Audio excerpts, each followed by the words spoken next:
வணக்கம் சாப்பாட்டு பிரியர்களே, இது நம்ம பழைய சோறு பச்சை மிளகாதாங்க. இன்னைக்கு நம்ம ஆந்திரா ஸ்பெஷல் பருப்பு பொடி எப்படி செய்யறத பார்க்க போகிறோம். இந்த பருப்பு பொடி கூட நம்ம நெய் நல்லெண்ணெய் வச்சு சாப்பிட்ட மோஸ்ட்ல அருமையாக இருக்கும். இன்னைக்கு இந்த ரெசிபி வந்து பேச்சுலர்ஸ்க்கான ரெசிபின்னே சொல்லலாம். பேச்சுலர்ஸ் கூட ஈஸியாக செய்கிற மாதிரி இன்னைக்கு நம்ம கம்மியான குவான்டிட்டியில் தான் செஞ்சு காட்டியிருக்கோம். அது மட்டும் இல்லாமல் இதை ரொம்ப நாளைக்கு கெட்டு போகாமல் எப்படி ஸ்டோர் பண்ணுறதுன்னு சொல்லியும் நம்ம வீடியோஸில் சொல்லியிருக்கோம். வீடியோஸை ஸ்கிப் பண்ணாமல் கடைசி வரைக்கும் பாருங்கள். இப்போ பருப்பு பொடி பண்ணுறதுக்காக அடிகனமான ஒரு பேன் எடுத்திருக்கேன். பருப்பு எல்லாத்தையும் நம்ம லோ ஃப்ளேமில் வச்சு ரோஸ்ட் பண்ணி எடுக்க போகிறோம். பருப்பு டக்குன்னு கரிஞ்சிடாமல் இருக்கிறதுக்காக அடிகனமான பாத்திரம் வந்து எடுத்துக்கலாம். இப்போ நம்ம இதில் துவரம்பருப்பு சேர்த்துக்கலாம். துவரம்பருப்பு வந்து 50 கிராம் போல் எடுத்திருக்கேன். கப் மெஷர்மெண்ட்டில் பார்த்தோம்னா 1/4 கப் அளவுக்கு வந்து துவரம்பருப்பு வந்து எடுத்திருக்கோம். இப்போ இந்த துவரம்பருப்பை வந்து லோ ஃப்ளேமில் வச்சு கைவிடாமல் நம்ம நல்லா ரோஸ்ட் பண்ணி எடுத்துக்கலாம். நம்ம பருப்பு வறுக்கிறதுக்கு வந்து எதுலேயுமே வந்து எண்ணெய் எதுவுமே சேர்க்கலை. எல்லாத்தையுமே நம்ம ட்ரை ரோஸ்ட் தான் பண்ணுறோம். இப்போ பாருங்கள், துவரம்பருப்பு வந்து நல்லா ரோஸ்ட் ஆயிடுச்சு. இது போல் வந்து நல்லா செவக்க நம்ம வறுத்து எடுத்துக்கணும். இப்போ இந்த துவரம்பருப்பை ஒரு பிளேட்டில் போட்டு நம்ம ஆற விட்டுடலாம். இது ஆறட்டும். அடுத்ததாக நம்ம வந்து 50 கிராம் போல் கடலைப்பருப்பு எடுத்திருக்கோம். இதுவும் 1/4 கப் அளவுக்கு தான் நம்ம எடுத்திருக்கோம். இப்போ இதையும் லோ ஃப்ளேமில் வச்சு நம்ம கைவிடாமல் நல்லா ரோஸ்ட் பண்ணி எடுத்துக்கலாம்.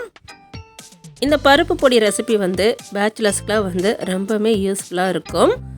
வீட்டில் வந்து சாம்பார் குழம்பு எதுவுமே இல்லாத சமயத்தில் இந்த பருப்பு பொடி போட்டு நெய் நல்லெண்ணெய் போட்டு ஒரு அப்பளம் வச்சு சாப்பிட்டா கூட வந்து நம்மளுக்கு ஃபுல்ஃபில்லாக இருக்கும்.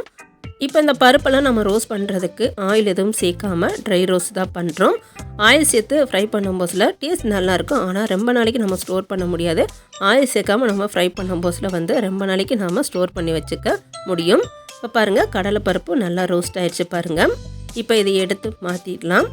அடுத்ததாக நாம் 50 கிராம் போல் பாசிப்பருப்பு எடுத்துருக்கோம். இதுவும் அதே 1/4 கப் அளவுக்கு தான் நம்ம எடுத்துருக்கோம். இப்போ இந்த பாசிப்பருப்பையும் நம்ம ரோஸ்ட் பண்ணிக்கலாம்.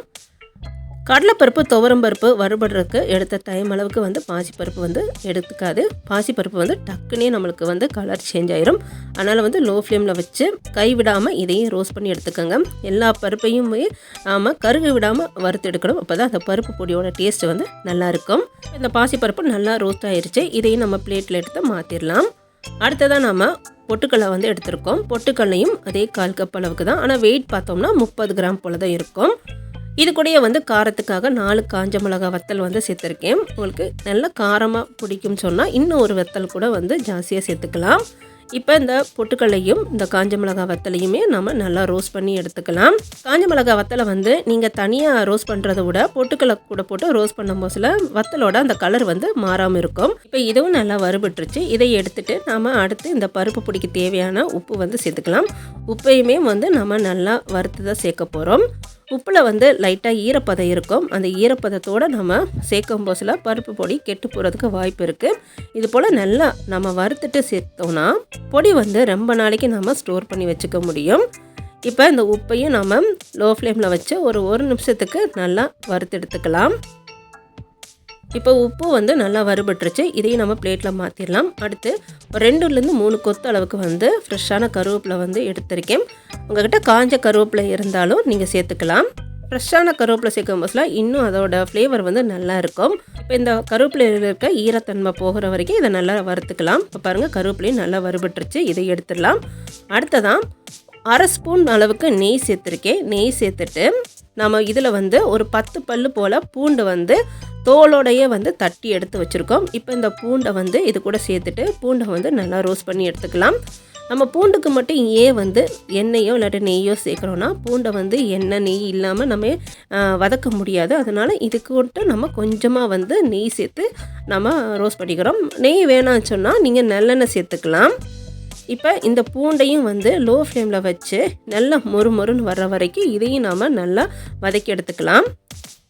பாருங்கள், இந்த பூண்டுமே வந்து நல்லா ரோஸ்ட் ஆகிடுச்சு. பாருங்கள், நல்லா மொறுன்னு இருக்குது.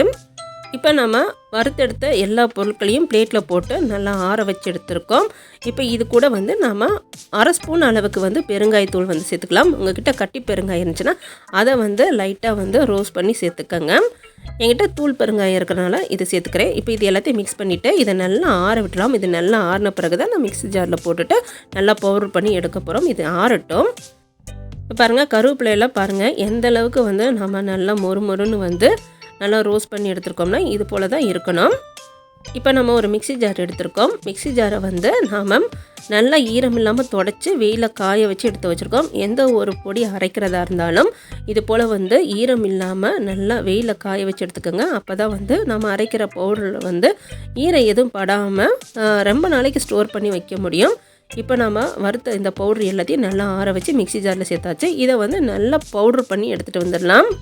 இப்போ இந்த பருப்பு பொடி வந்து அரைச்சி எடுத்துகிட்டு வந்தாச்சு. நீங்கள் இதை வந்து கையில் எடுத்து பார்த்தீங்கன்னா கொஞ்சம் கூட வந்து உங்களுக்கு வந்து கொரகொரப்பு இல்லாமல் நல்லா பட்டு மாதிரி அரைச்சிருக்கணும். நம்ம இட்லி தூளுக்குலாம் அரைப்போம்ல அந்த மாதிரி இல்லாமல் இன்னுமே நல்லா நைஸாக இருக்கணும். அப்போ தான் வந்து பருப்பு பொடி வந்து நல்லாயிருக்கும். இதை வந்து ஆற வச்சு ஒரு டப்பாவில் வந்து நம்ம ஸ்டோர் பண்ணி வச்சுக்கலாம். இப்போ நம்மளோட ஆந்திரா ஸ்பெஷல் பருப்பு பொடி சூப்பராக ரெடி ஆயிருச்சு. இந்த ரெசிபி உங்களுக்கு பிடிச்சிருக்குன்னு நினைக்கிறேன். வீடியோஸ் பிடிச்சிருந்துச்சுன்னா வீடியோஸ்க்கு ஒரு லைக் பண்ணிவிட்டு ப்ளீஸ் மறக்காமல் நம்ம சேனல் பழைய சோறு பச்சை மிளகாவை சப்ஸ்கிரைப் பண்ணிவிட்டு உங்களோட சப்போர்ட்டை தொடர்ந்து தெரியப்படுத்துங்க.